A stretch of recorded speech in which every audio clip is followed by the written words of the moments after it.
Well, hello everybody, and welcome to September's Petroc Talks event. I'm Sean Mackney, Principal and Chief Exec at Petroc. Petroc Talks is about the college helping our communities, our learners, our staff to think about the future and to think about how we can respond to it, how we can shape it, and how we can seize the opportunities that are presented for us. Digital technologies are clearly really important in our society. At the college, both data science and digital tech play an important role in both our learning and teaching, but also in the work that we do with our partners. I'm really excited about the session that we've got for you today. Our session is on wearable technologies. Can we innovate beyond smartwatches and fitness trackers? And we have 4 great speakers for you today. I will give some brief introductions in a second. Each of them is going to speak to us for up to 10 minutes, and that will leave plenty of time for us to respond to your questions that you can put to us through the chat, either as we're talking and you're thinking about things, or you can pop them to us in the panel session that we will have that will follow. So our first speaker is our lead for engineering at Petroc. She did her PhD and her postdoc on wearable technologies, Dr. Irina Spulber. Our second speaker, our learning technologist at Petroc, who's going to talk about the educational possibilities of wearables, Sue Dingle. Our third speaker, Professor of Cybersecurity at the University of Nottingham, who's going to talk about digital and security implications of wearable technologies. That's Professor Steve Fennell. And our final speaker is a health technology analyst, Josh Wright, who's going to talk about early detection of neurodegenerative diseases through some work around Alzheimer's Research UK, who's looking at the health aspects, focusing, I say, on Alzheimer's. So without further ado, I'm going to hand over to our first speaker, Irina. Over to you. Hello everyone. I'm gonna share the screen so you can see my presentation. Okay. Can you confirm, please, whether you can see my slides, my first slide? We can. Oh, excellent. Thank you so much. Okay, so I'm going to briefly introduce wearable technologies. And I am sure that most of the audience will resonate with probably the 2 main players in the area of wearable technologies. And I'm talking about the Fitbit or the smartwatch. If I was to try to define what wearable technology is about, everything revolves around some smart electronic devices. Usually they are, based around a microcontroller, but it's not necessarily. There have been development in other areas that don't necessarily require the presence of a microcontroller on a wearable technology. But generally, the wearable technology, the devices are either worn on the body, close or directly on the surface of the skin. And they do that in order to be able to detect, to analyze, and essentially to transmit, because, the microcontroller and the wireless module embeds the possibility to transmit information that's relevant for the body and body signals. However, while indeed the Fitbit and the smartwatch will be probably the 2 main devices that people will be familiar with, there is so much more beyond those 2 devices. And I've included a diagram from a scientific paper that tries to capture a couple of devices that are considered to be wearables. And I have to say, it's an attempt. The list is not complete. So apart from smartwatches, we can deal with smart garments, and there are a couple of items that relate to smart shirts, smart socks, smart pants, and so on. You can have smart shoes as well, smart belts. You may be familiar with the concept of a smart ring, a smart bracelet, and so on. And not to forget to mention about the smart glasses that have been introduced a couple of years ago. Should we try to classify wearable technologies? Wearable technologies actually span a wider range of applications, and I'm going to zoom in a little bit so you can relate a little bit more to the applications that relate to security and safety, to for instance, military applications or emergency services, rescue services, and so on. Lifestyle computing. Probably interactive gaming will be probably the most relatable application. Communication as well. Yes, most of the wearable devices and wearable technologies embed an element of communication and personal communication, interactive group, and so on. There is a significant amount of research on medical application of wearable devices, and this is also, the section that I was most interested in. So that deals with vital signal monitorings, with in vivo or implants that relate to wearable or implantable devices. They help in management of chronic disease, etc. There is an element related to wellness, wellness applications, again related to physiological monitoring, to weight managing, to energy monitoring, and so on. And probably the one that is in the most, has the most active presence in the public domain is related to sport and fitness. And there are applications in sport performance, in improving sport performance, but also fitness monitoring, virtual coaching, and so on. As I said, my interest and my past experience relate to wearable technologies that touch on the medical applications, and in particular, I was working with wearable electronics that could be applicable to functional rehabilitation and management of osteoarthritis.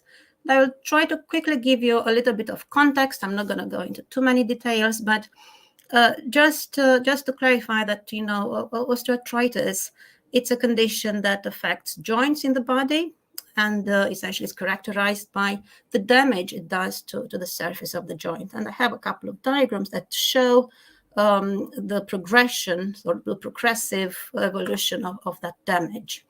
And as the surface of the joint is damaged, pain appears, and osteoarthritis is characterized by pain and stiffness. It has a huge impact.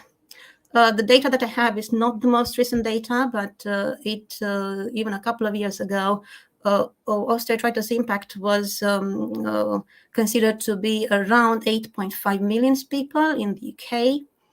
And on a yearly basis, there were 130,000 knee and hip replacement surgeries. What's important to mention, it is a disease of aging.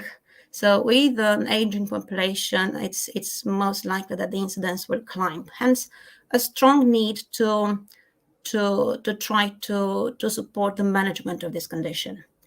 In terms of management, osteoarthritis, it's not curable, so it cannot be treated. It can only be managed, and it can be managed with painkillers, supplemented with lifestyle modifications, and it's supported by physiotherapy. And physiotherapy comes to help improve the joint mobility. And ultimately, at the end stage, surgery is the only solution when the pain becomes unbearable. Most of our interest was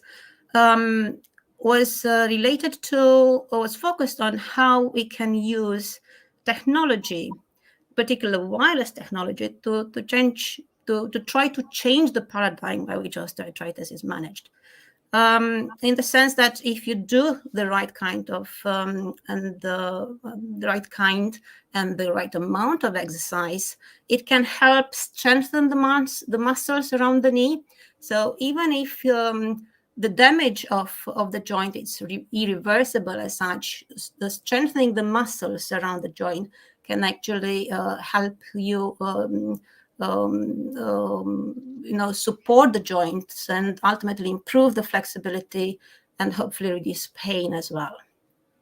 So the concept was to use wireless sensors to try to maximize the benefits of rehabilitation exercises, with the concept that patients will wear these sensors while exercising at home, so that the physiotherapist can actually remotely monitor either the motions or the frequency of their exercises, and if needed, ideally should be able to correct any wrong movements or wrong patterns. It also designed a major issue is related to compliance. So promoting physical activity and increasing patient compliance was also one main aspect of our research. So what did we do? First of all, we did some exploratory research. We had a wireless sensing platform that already embedded an accelerometer. And we went to the musculoskeletal lab in Charing Cross Hospital in London, and we started doing some preliminary data collection, and we looked at accelerometer data, electromyography sensors, and we also used optical markers on that occasion. And we did a couple of what we called gait asymmetry trial. So that was a trial on healthy subjects that will walk normally, and they will have a slightly, for a second time of a test, they used an unbalanced, or what we call the asymmetric or limping walk.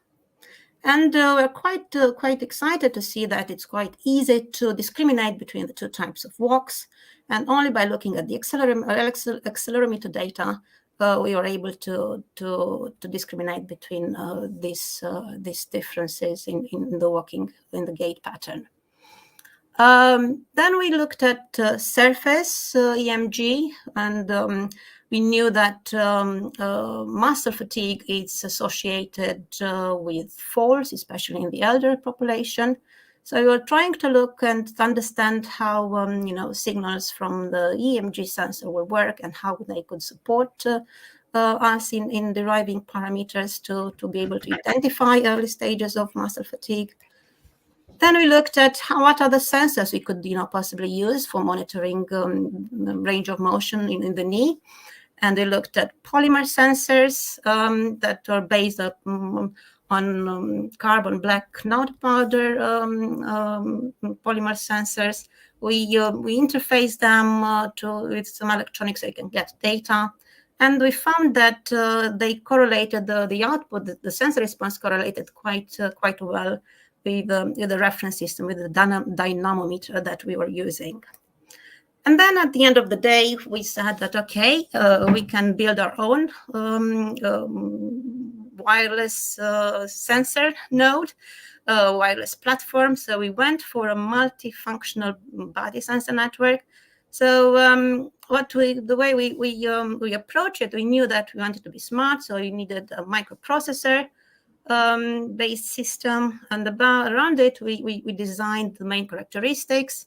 We needed a wireless communication element. We went for a Bluetooth module. We wanted to be able to save data locally as well, so transmit it in real time, but also save it locally in a micro SD card. And then we knew that we wanted to be able to accommodate a number of sensors. Now we wanted EMG, we wanted an interface, an analog interface for a flexible sensor, and we wanted to have an accelerometer and gyroscope embedded. Yeah, and the whole aim was to develop a really low power wireless sensing node that's able to collect data from of the knee joint for the purpose of rehabilitation of osteoarthritis patients. And this was 1 minute, Irina. Okay. Thank you. So we did the development of this prototype, and then we went once we had the sensor node, we had the sensor integrated onto a pair of leggings. So we call it a smart garment integration, and we tested in various scenarios.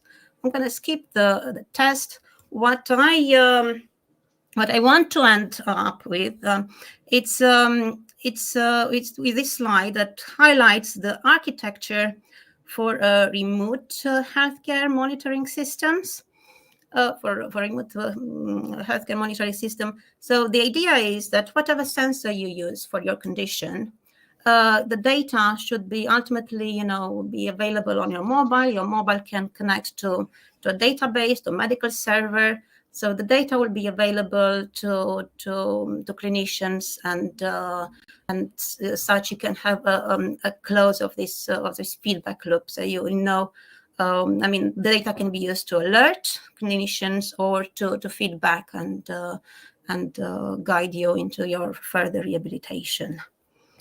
Sorry for exceeding the time. Thank you so much. That's fantastic, Irina. Thank you ever so much. I thought a kind of fascinating future of the measured self that you ended with there, in that kind of Internet of Health things that I think you called out. It's a kind of interesting world for us to be kind of contemplating. Okay, over to our second speaker now, our learning technologist at Petroc, Sue Dingo. Over to you, Sue. Thank you.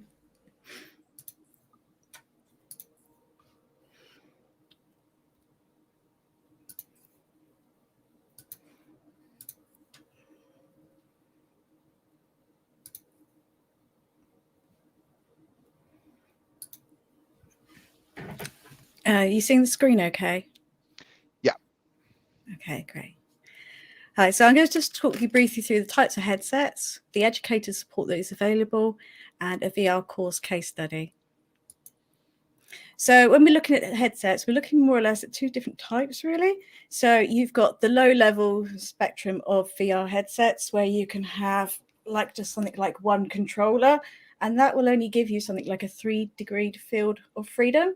So you can only move in set directions, whereas if you had something more like these types of controllers, you can move like we do in the real world, multiple directions, up, down, and all around.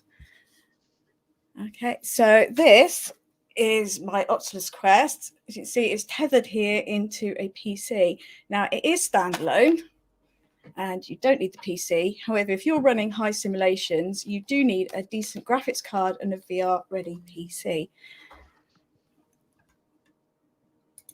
From an educational perspective, there is ways that we can deal with the tutor needing to know what's going on inside these headsets. So there is software out there that you can use. Of course, you can stream to a large monitor. There's various games out there, well, educational experiences, shall we call them. And I won't talk you through them all, but just say, Google Earth is absolutely outstanding. And so is things like Wander. I particularly love Wander. You can take students anywhere you like on the Earth. You can take them up to Everest or take them around Alcatraz if you like. There's experiences like the Anne Frank House. Tilt brush, it's absolutely amazing. Now, this is where I'm going to have to ask you for some imagination here.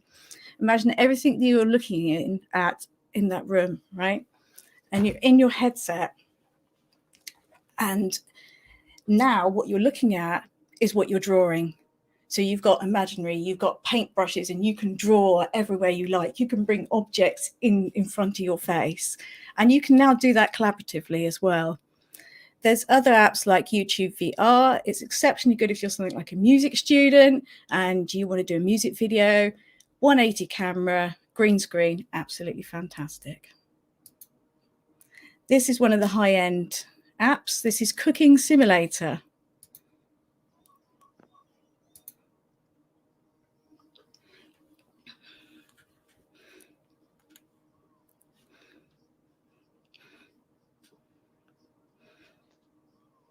It's not moved yet, Sue. It's not moving. All I can see is why 5G is changing the landscape of VR and AR development.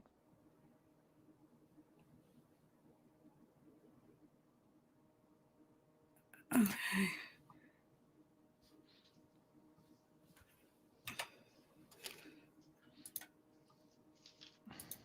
You see it now?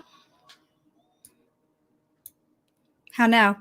I think that's just a minute's.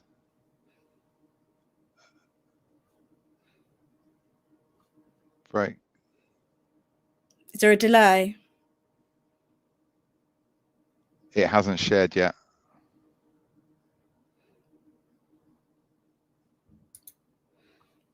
I'll take it straight to YouTube then.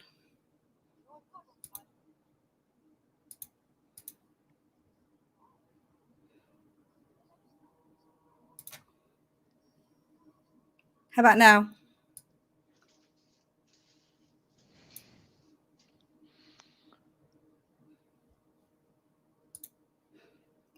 Okay. I've still got. I'm going to move on then.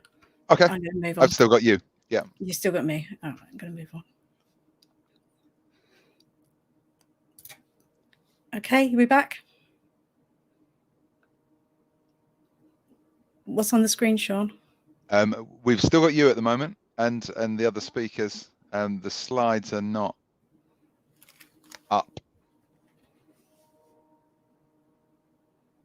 Are you able to bring it up as it was last time, or have you tried doing that? Okay, let me get out and get back in there.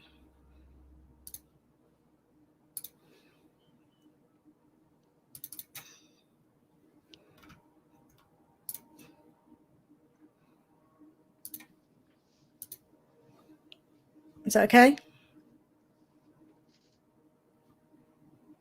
It's still not sharing with me right now.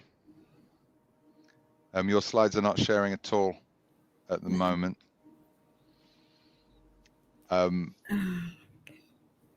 don't you start talking, Sue? Send your slides over to Helena, and then she'll be able to mount them while you're talking backstage. You told us we're going to have to use our imagination, so we'll shut our eyes. Not that much imagination.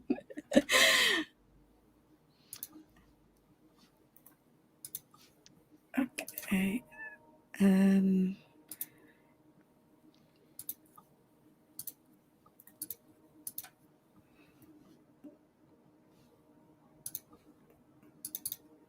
That's one last go. One last go. Right, I'm not going to play. Here we are. I'm not you're on. on. Stick it on slideshow view, and then away we go. Okay. Excellent. We're there. Thank you. Sorry. Carry on. So there is plenty of educator support out there for anyone that's interested in joining VR. I actually went to and took part in the 2020 Educators in VR International Summit. We did a week-long event, 150 VR events across 6 different social meeting platforms, and we had an estimated 6,000 event attendees. The following year, it was more like 7,000 with collaboration with the Virtual World Society. I'm a bit scared to play this now. It'll be fine.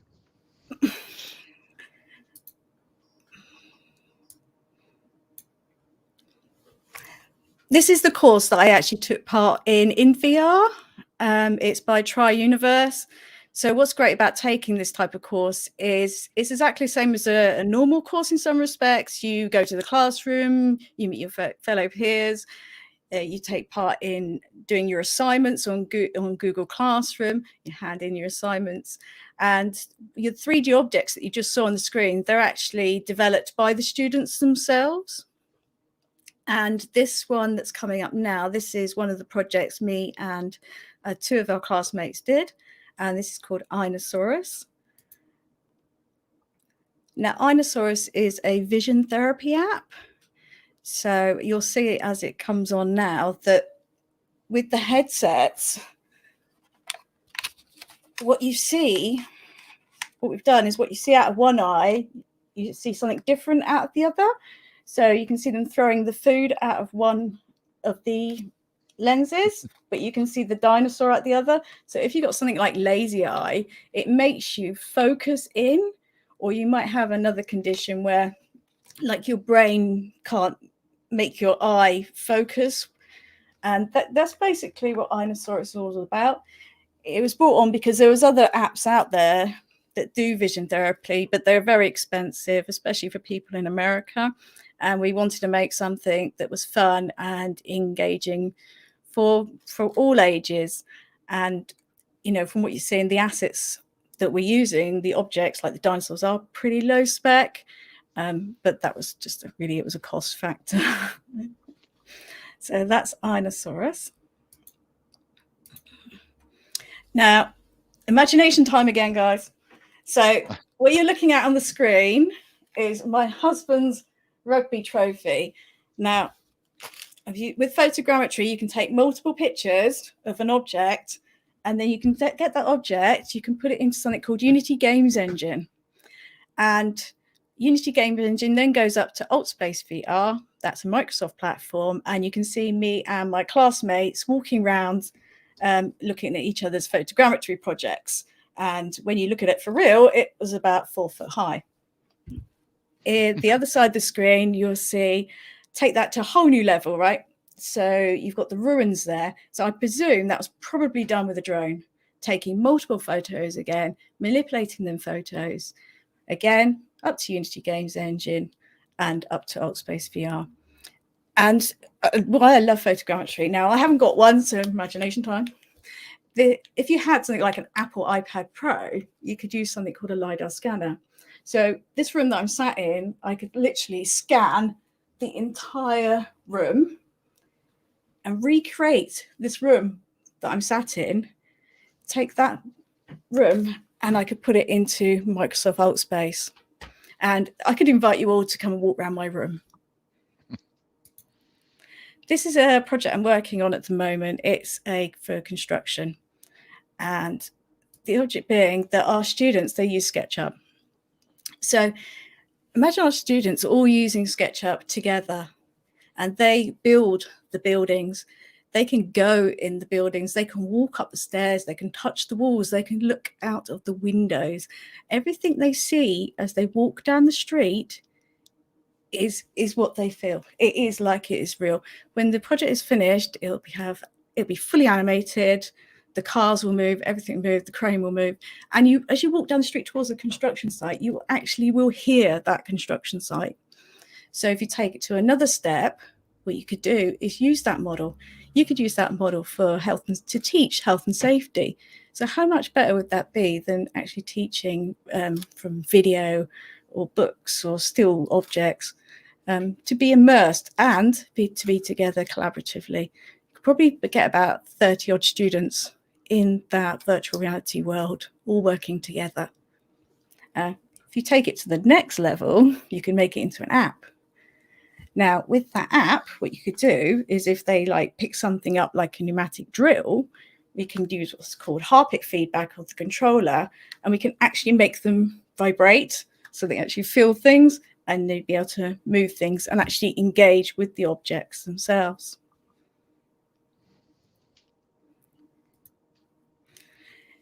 So with everything I've said, so I'm building with mixed reality feature tool and made it to the AltSpace VR platform.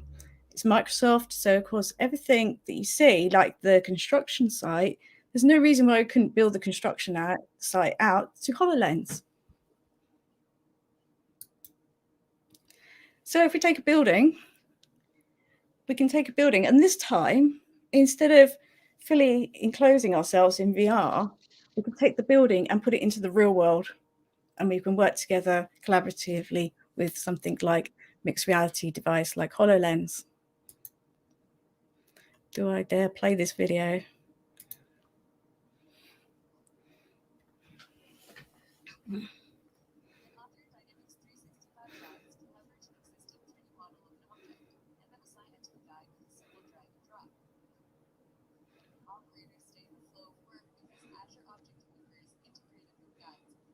object detection and automatic holographic alignment, seamlessly launching them right into the guide with a look. Anchoring holographic guides directly to objects is quick and easy, empowering operators to just walk up and look.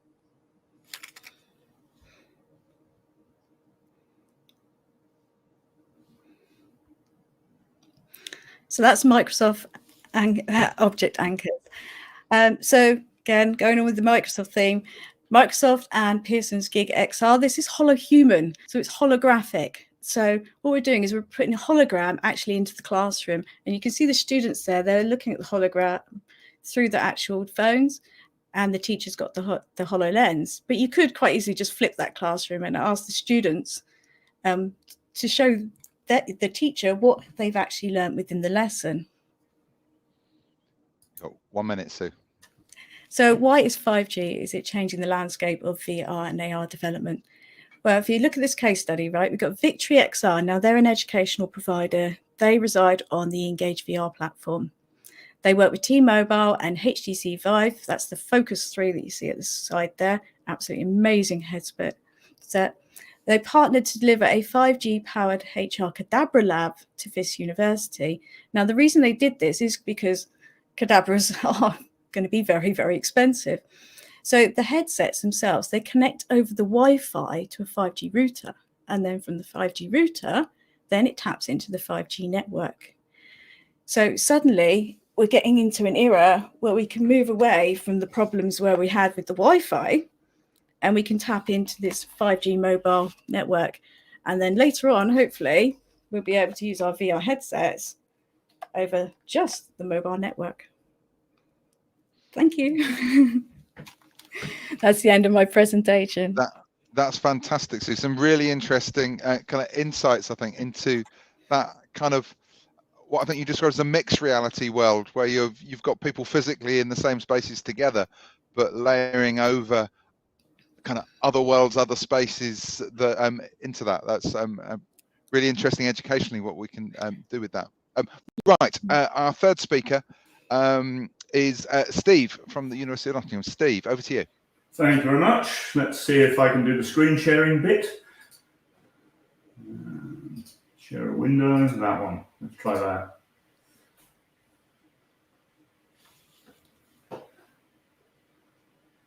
Yeah, we got it. Excellent. Okay, so as you can see, my bit is about the security aspects of wearable technology. So the security gains and potential security pains that we might encounter here.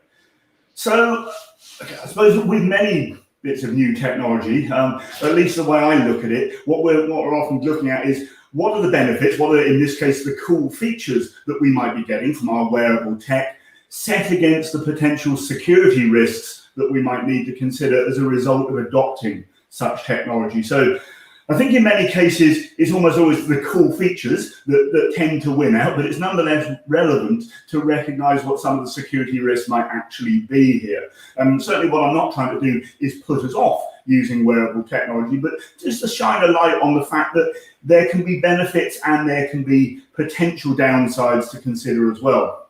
But to evidence that I'm not against wearable technology at all, here's my own example of it. So I, like many others, have got one of these smartwatches. So there it is, positioned on my wrist, just so you can see that I'm actually telling the truth. There's my wrist, it's not somebody else's. And already we can see, even from the picture actually, this is potentially conveying a couple of bits of potentially sensitive information, depending on how you see it. I've got along the top there, sort of the bit that says Petrock Talks Rehearsal. This was a picture that I took yesterday. And so somebody who gets a view of my watch would be able to see my next appointment coming up because I've configured it to remind me of what's next. And looking in the bottom right-hand corner, perhaps more shameful in my particular case, is my activity ring. And somebody looking at that would see that I've not been as healthy, perhaps, as I should have been that day. But what time was that taken? Well, it's only 15 midday. So maybe I made up the exercise later on. Or maybe I'm making up that story. Anyway, let's think about, firstly, some of the security gains we can get from wearables. So smartwatches are, as Irina's already shown us, by far not the only thing that we're talking about in this context, but I'll use it as an example because it brings us a good reference point.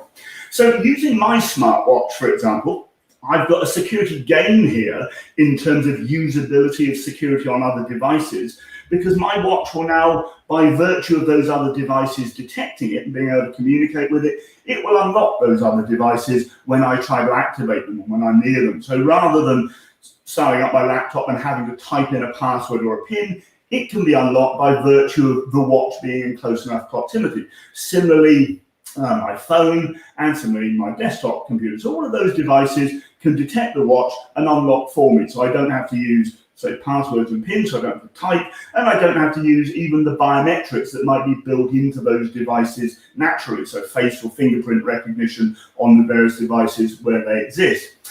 I can also use the watch as part of what it's termed 2FA or MFA authentication, two-factor or multi-factor authentication. So where you do type a password in, but that's not all the system wants. It wants some other confirmation that you are you, which might be, you might have experienced getting sent a one-time code to your phone, which you then have to type in addition. But you can also have apps on your phone that do multi-factor authentication, and the same thing works on the watch.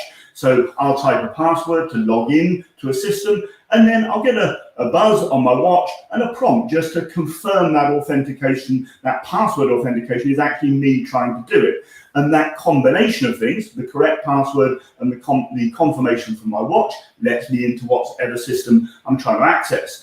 So I'm showing that in some of the screenshots at the bottom of the screen there. We've got me unlocking my phone, me unlocking a laptop, and me approving a sign-in on another system. And then the last little screenshot there is relating to payments. Another thing where you get a potential security gain, because I can now use the near-field communication capability of the watch just to tap that against the contactless payment system in supermarkets and wherever else. And that means I don't need to carry cards around with me. And so I'm at less risk of losing my cards. And actually the watch is quite protected against somebody else being able to make payments from my cards with it, because I have to put it into the correct mode. And if somebody snatches the watch off my wrist, then the way I've set it up, they would need to authenticate themselves to the watch before they could make a payment. So it's not just possession of the device, it's actually got to be on my wrist and authenticated to me. Okay, so those are some of the potential security gains, and you can get this from other smart devices as well, so smart rings, smart shirts, smart glasses, whatever we talk about there, those could do that proximity thing of unlocking other devices by virtue of being close by.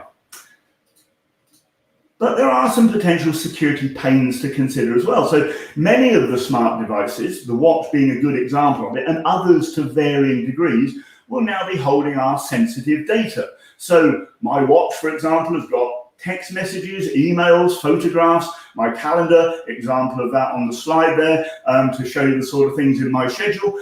And again, that's perhaps something I don't want everybody being able to see. So I need to have appropriate security on the watch in the same way as I need appropriate security on other devices that's holding that data.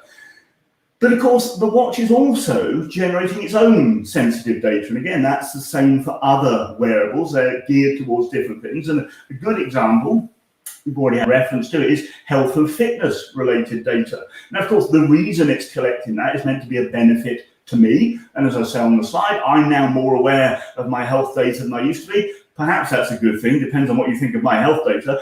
But do I want others to potentially be able to get hold of it and treat me differently? And that's where we're now actually seeing some sort of change around this. The fact that we have these devices that people know can collect data means that other parties, for example, insurance companies, might want us to share that data with them in order to ensure a good insurance premium, etc. There are even examples, you might have seen them, of insurance companies giving you or letting you get a deal on a smartwatch or a fitness tracker, and you will retain your particular premium if you're sharing your health data, your activity tracking data with them. So part of the deal of the insurance is you need to share your health data back as part of it. So this sort of thing becomes perhaps pseudo-voluntary in the way that we do it. I mean, we've got the choice not to have the cheaper premium, but if everybody is there, or most people are then doing it this way, it becomes a de facto position, and those people not being willing to share their data actually get put at a disadvantage because it will be their premiums that ultimately go up. And the other thing, at least again using this particular smartwatch as an example, is in contrast to, let's say, my smartphone and my laptop and my desktop, which are all protected by something more complicated than this, the watch is only protected by a passcode, so a series of numerics in this particular case. So a PIN, basically. Now, I've set it in my particular case so it's more than a simple 4-digit PIN, but I don't have the option for the watch to authenticate me via biometrics or via a more complex password or anything like that. And so, again, it's a limited level of security, perhaps, to access the device compared to what you might expect from other cases. And just a final sort of set of potential issues here. Well, some more potential than others. Some are actually a reality already. So we've heard about smart glasses as being another example of a wearable. But to what extent are these now having the potential to be spy glasses that are perhaps intruding on the privacy of other people around us? So examples of the devices that you get available, Snapchat's Spectacles range, Ray-Ban's recently launched Stories, which I think are there done with Facebook. And these, of course, have some sort of practices around the privacy of the data and things like a little light on the front of the glasses if they're recording information, so somebody else can see there's a light on for some reason, they might not know why. But there's no hard and fast rules, as it says here, about what smart devices need to do in order to comply with privacy good practice. So even if one product does this particular thing well and is quite careful over the way it treats the data, others might not be. And if you were to Google the term, or other search engines that are available, search for the term spy glasses, see what you get coming up there, because you get quite a range of smart wearable glasses coming up with spy capabilities being the feature that's being advertised.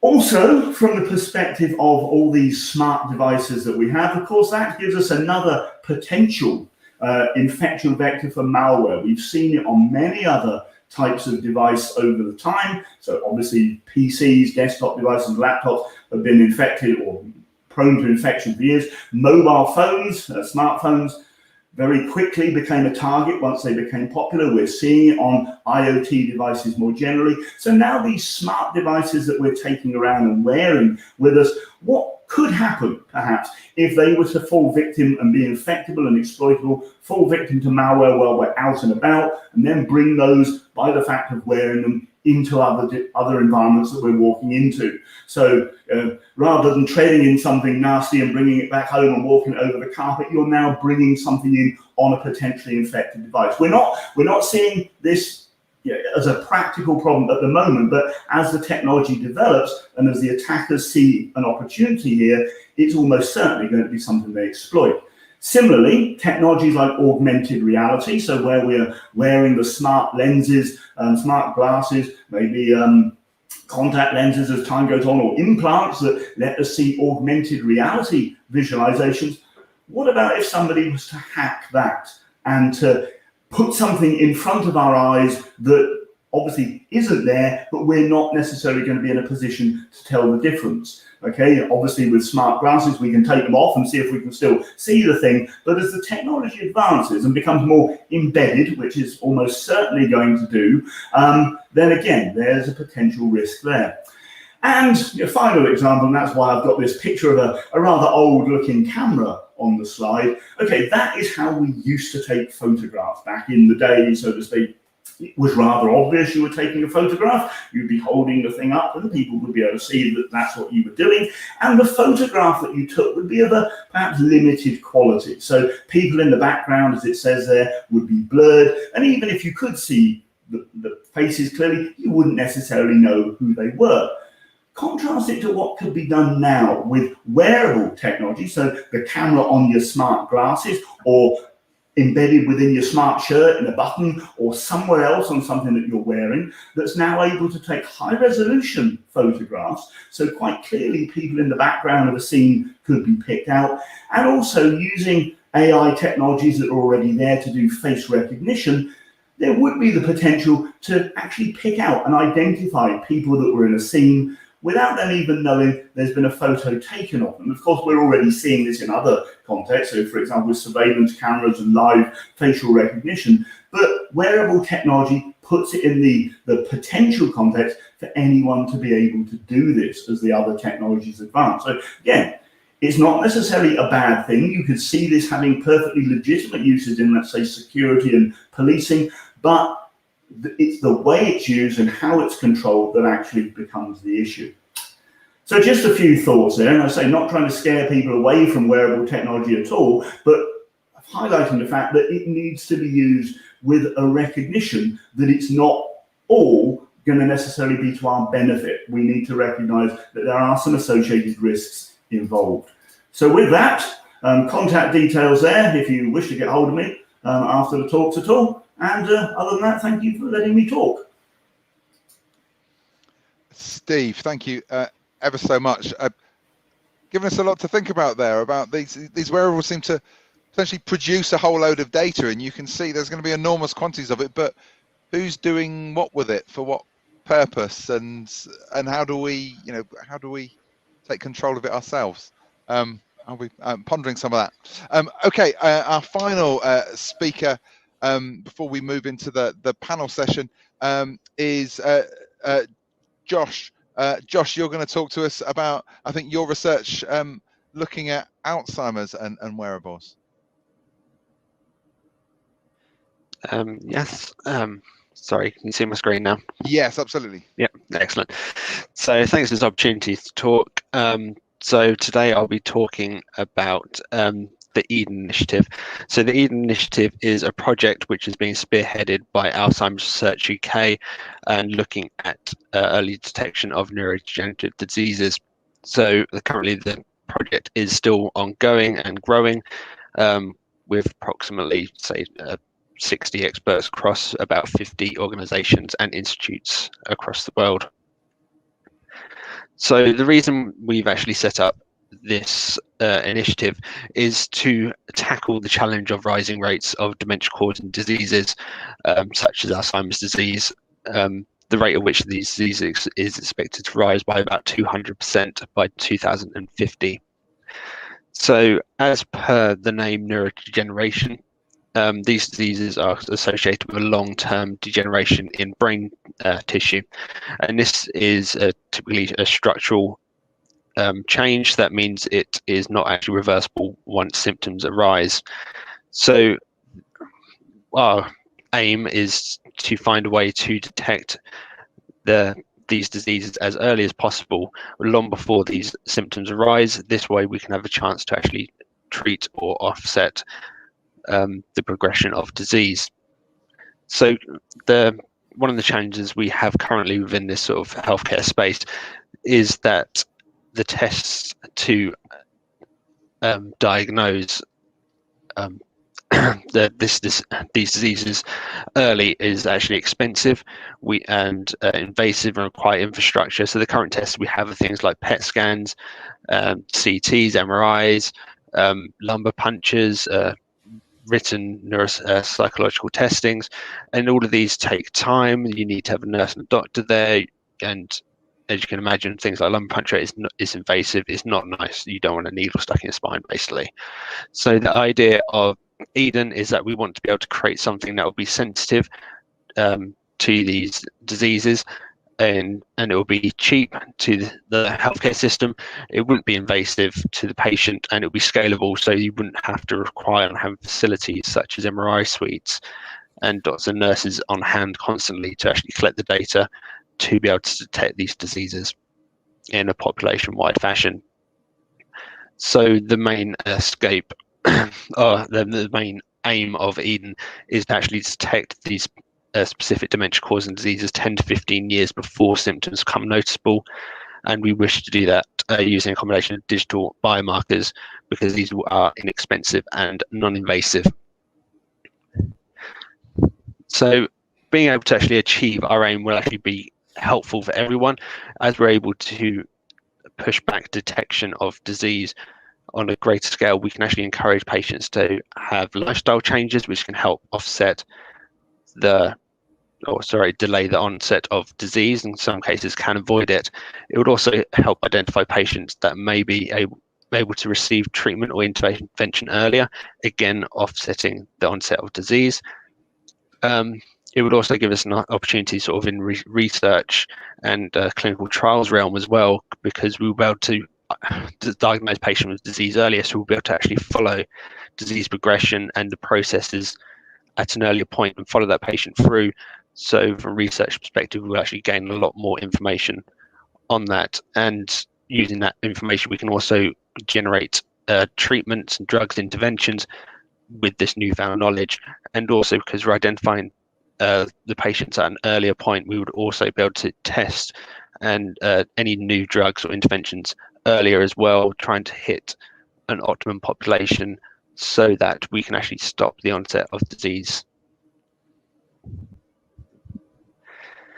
So currently within Eden, we are creating what is called the Eden Toolkit. So at the moment we envision there'll be 4 versions in total until we find our final combination that will actually be what we want it to be, basically. So we're doing this iteratively so we can build up on sort of the research data we're collecting. So at the moment we are actually using 2 wearables and 2 smartphone apps. So the reason for this is because we need to make sure we're getting the correct data and that it is in line with what you would currently get within a say clinical or healthcare environment. So the apps we're using are something called Applied Cognition. So this is actually a passive data collection app, and it follows basically the smartphone usage of the participant. So that it will track things like typing and scrolling, use of words and that sort of thing, but also in a secure way as to not link that information back to the patient or participant, sorry. We also use something that's called Mizurio. So this is actually an active challenge. So this is something that the participant actually needs to interact with the smartphone and complete games and challenges. And this is actually what we have closest to, I'd say, a traditional paper and pen test, what would usually be used to assess someone's cognition. And the 2 wearables we have, the first one we are using is a Fitbit, so a smartwatch. So again, this is for passive detection of a wide range of measurements, some of which we have evidence from scientific literature that they could be a possible indicator for several different types of neurodegenerative diseases. And the last thing we have is the Dream headband. So the Dream is quite an interesting one, and it basically records brain activity during sleep. So this is quite an interesting device. I think it's quite innovative in its time, and it's similar to quite traditional EEGs, which can be used presently to differentiate between 2 types. Oh, sorry, it can be used to diagnose 2 types of disease, dementia-causing diseases. And while we're in the first version, this is mainly to collect more data.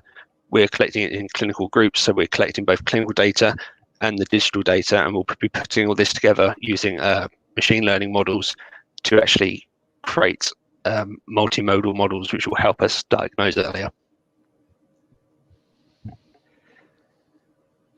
So for version 2, at present we don't know what it will be, but it could be anything. The images on the screen are pretty much theoretical. So we're hoping that it will be a smartphone app still. This way we can still collect some more of the, say, active measurements, which are more comparable to what's currently being collected in the clinical environment. It could possibly have smartwatches, what we're doing currently. We'll have to see once this iteration is finished how well that sort of pairs up with clinical findings. And we'll also be looking at sort of next generational devices.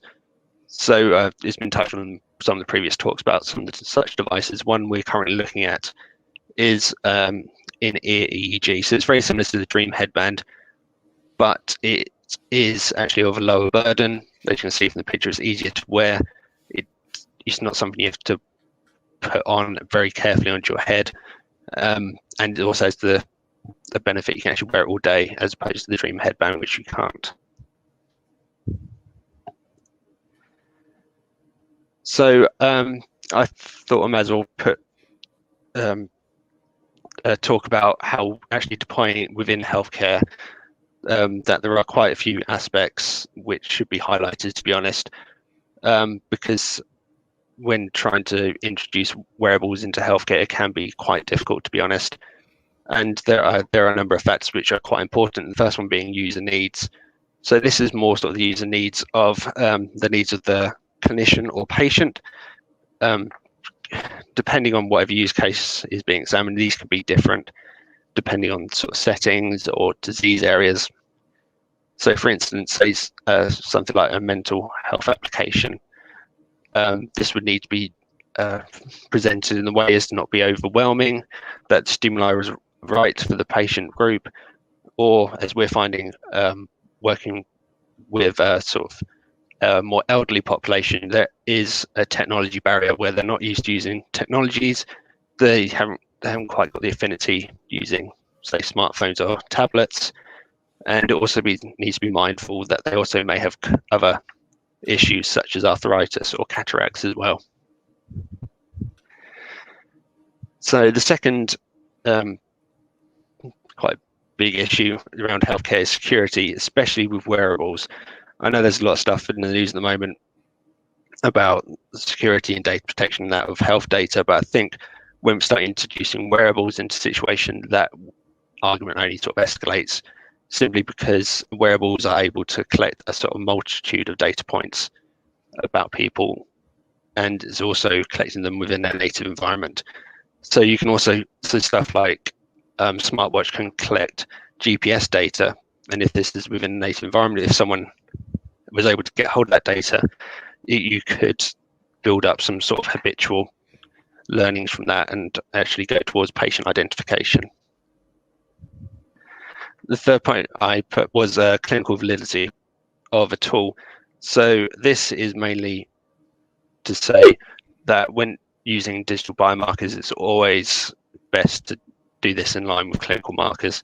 So basically, what would you be diagnosed in a clinic, what are your biomarkers getting, what are your digital biomarkers, and making sure these correlate so that you actually have proof that a digital biomarker actually works in a clinical environment, not always assuming that it would. And the fourth one is technical integration. So again, this is to say that because in using wearables, again, in sort of a native environment, you get loads and loads of data points, and you can have loads of different devices. So actually having these, being able to send this data to an NHS, or sorry, healthcare provider, or say the doctor or nurse or whoever, actually helps with that. Otherwise you end up with loads of sort of data siloed, and it's just being collected for no reason, really. So actual integration within the healthcare system is desirable. Okay, so finally, I'm just going to say sort of the vision for Eden was that the Eden Toolkit would be introduced in the NHS health checks, allowing for the detection of disease 10 to 15 minutes before symptoms arise. Right, thanks for listening. Thank you, Josh. That's really interesting to hear of that practical application in something that's a really, well, affects so many people in the kind of latter stage of their life. And if you can, I guess, if you can catch it earlier and identify it earlier, then you can start doing something about that, I would guess. Yeah. Right. It's now over to you as our audience. Do if you have questions, I've got some questions that I'll come to in just a second. Be thinking about your questions, pop them in the chat, and then we will put those to our various speakers. If I can take the first one first from Caroline. This is a question for, I think, all of you to pick up. She says, smartwatches are now commonplace, and you highlight a number of other wearables, but what's going to be the next big thing for Joe Public in relation to wearables, and what might they do with it? So who should we go to first? Irina, what's the next big thing, do you think? I would like to see wearables being approved as medical devices, and the data being trusted as clinically valid data. This will actually help us move from what we have now, a rather reactive medical system, to something that could mean, like, Josh said, something like it's a preventative medical system. So you don't actually need to wait until you have symptoms, but you can act much early if you have the right kind of data and the right combination of data and the right combination of sensors that are reliable and trustable. That's okay. Yeah, that's really interesting. Sue, what do you think's the next big thing that we're going to experience as kind of ubiquitous technologies that we might see in wearables? We're going to start to see the beginning of Microsoft Mesh actually beginning to hit us pretty soon. So Microsoft Mesh is going to be a collaboration between devices. So whether we're using something like a VR headset or whether we're using the Microsoft Hololens, we can share in a collaborative simulation together in one space. Okay, and what will that enable us to do? Collaborate any way you like. Okay. Together. So it moves on from that thing of some of these devices in your space, that kind of rather atomized existence of being in a kind of VR space, to something where you're actually connected with anybody in kind of... Yeah, so we're sort of connected, collaborative, communicating wherever you are, regardless of the device that you're using. Okay. Steve, what do you think? Next big thing in wearables?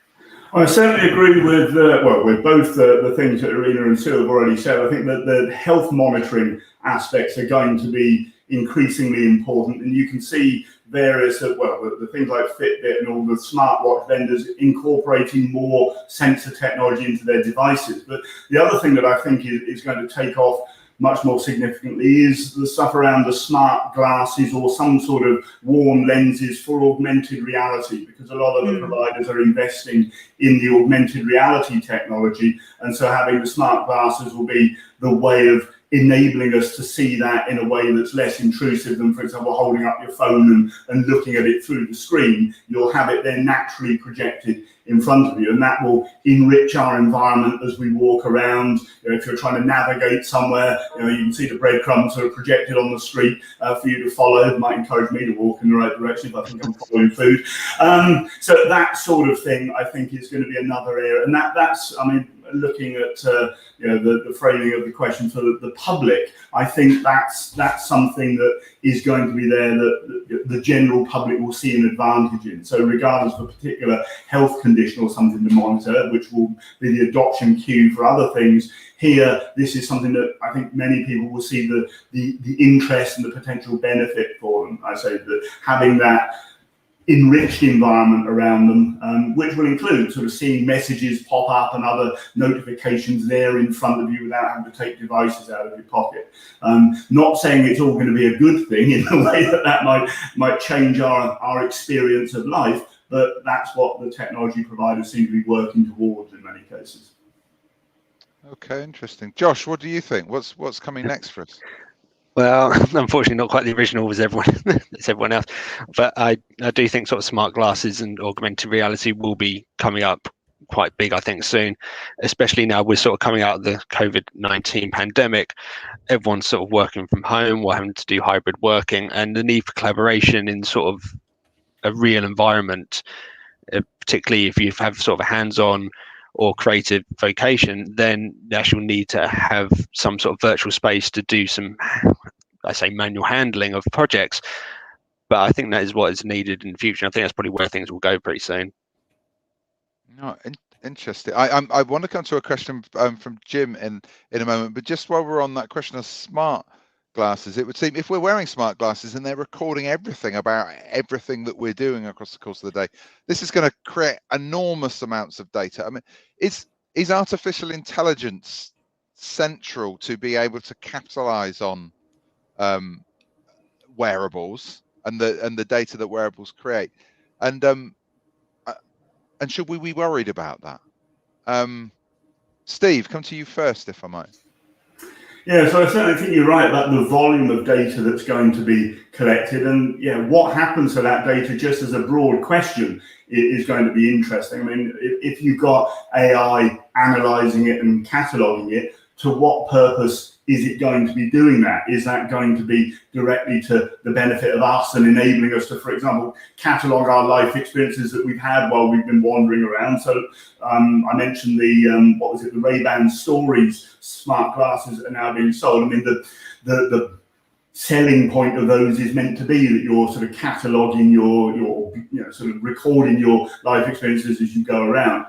But if that data gets shared more widely and gets analysed by other people, what are they going to be seeing from their intelligent analysis of what you're doing? So I think it raises all sorts of questions, which probably ought to be answered before the technology is widely deployed and adopted. But as with many services, and we've seen it with various online services before, people rush to adopt these services that appear to be free, for example, and have an interesting selling point without realising that the person who's providing it to you for free is possibly doing it for a reason that is advantageous to them as well as to you, and the two things might not be the same. Okay, Sue, what do you think about this? Is AI central to these things? How can AI help in education with wearables? It's about, especially when you're just talking AI.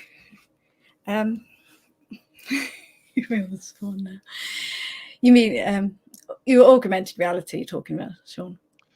So artificial intelligence, I was thinking the way that the machine learning will interpret all of this data that we're generating from using wearables. Absolutely. I mean, that is really scary, because the intelligence of artificial intelligence and putting together the information to such a perspective of getting to know everything about you and predicting how you behave, isn't it?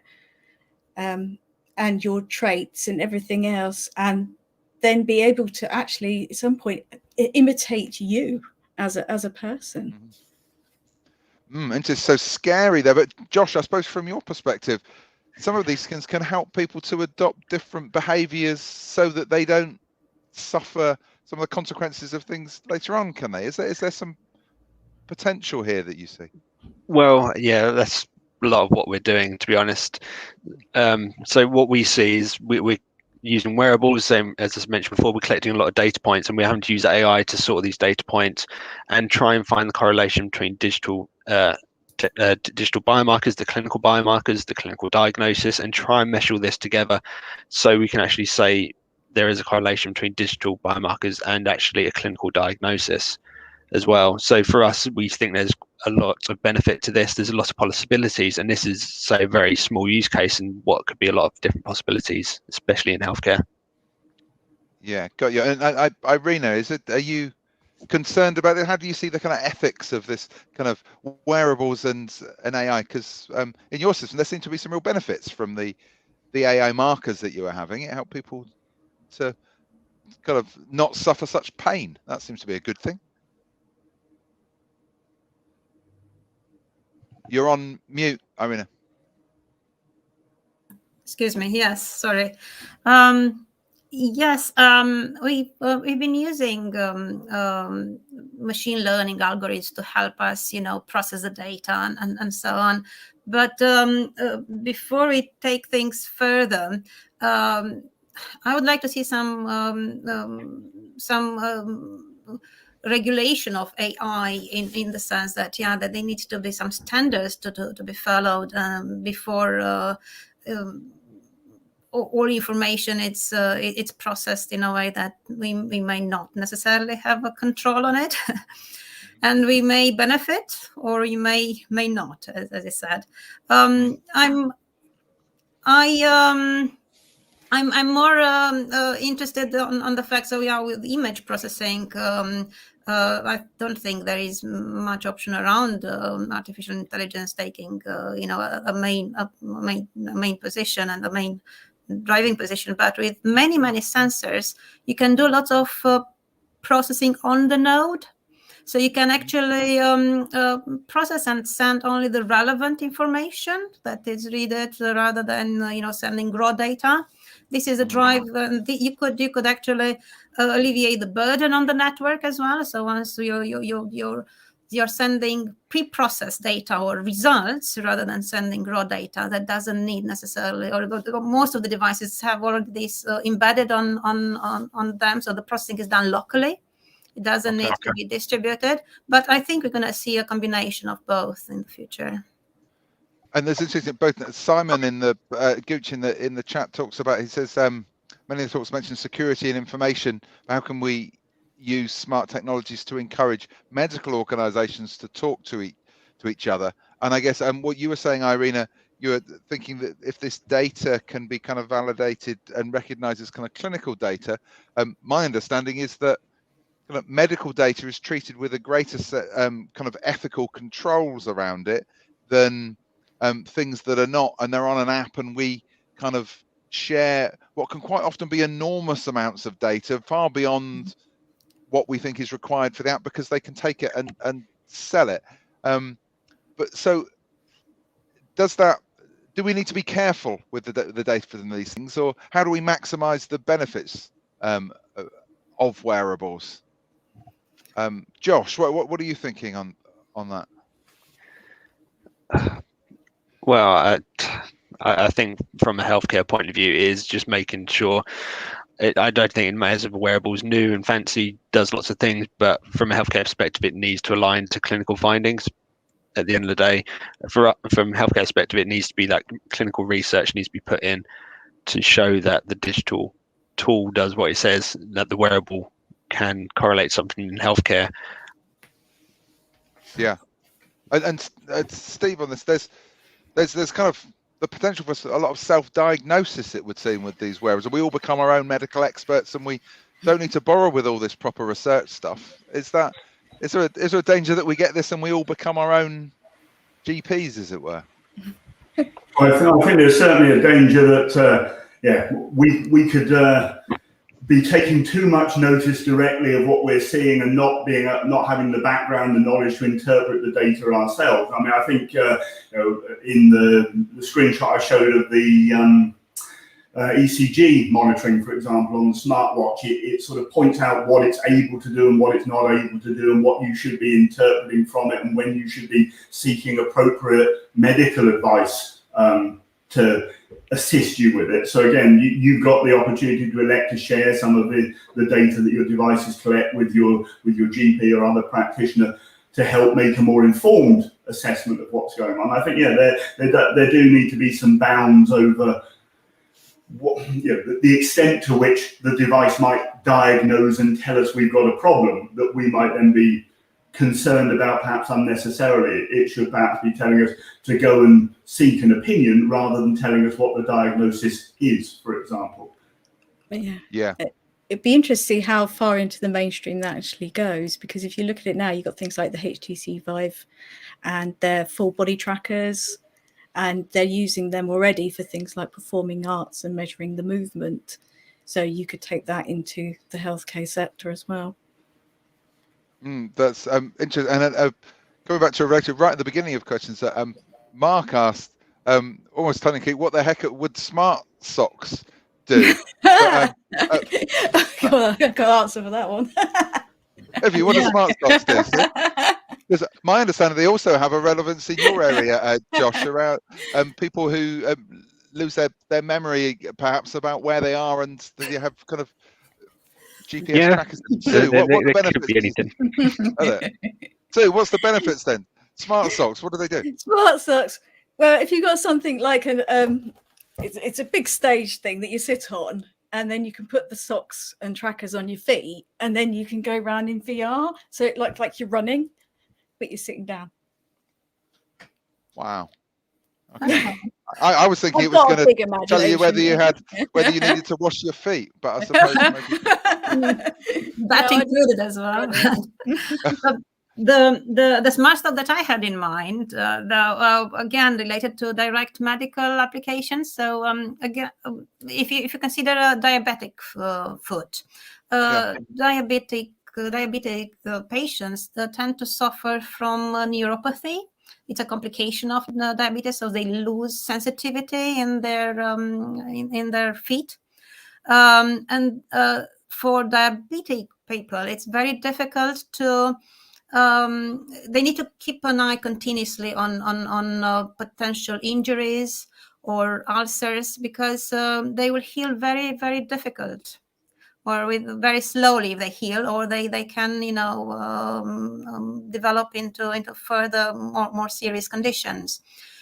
So in this respect, smart socks will have sensors embedded to actually either monitor pressure, or even more importantly, temperature, because the infection correlates with an localized increased temperature.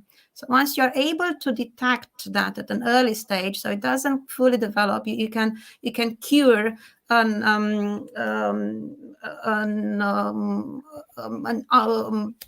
potential injury and easier if it's an early stages, rather than let it develop it further.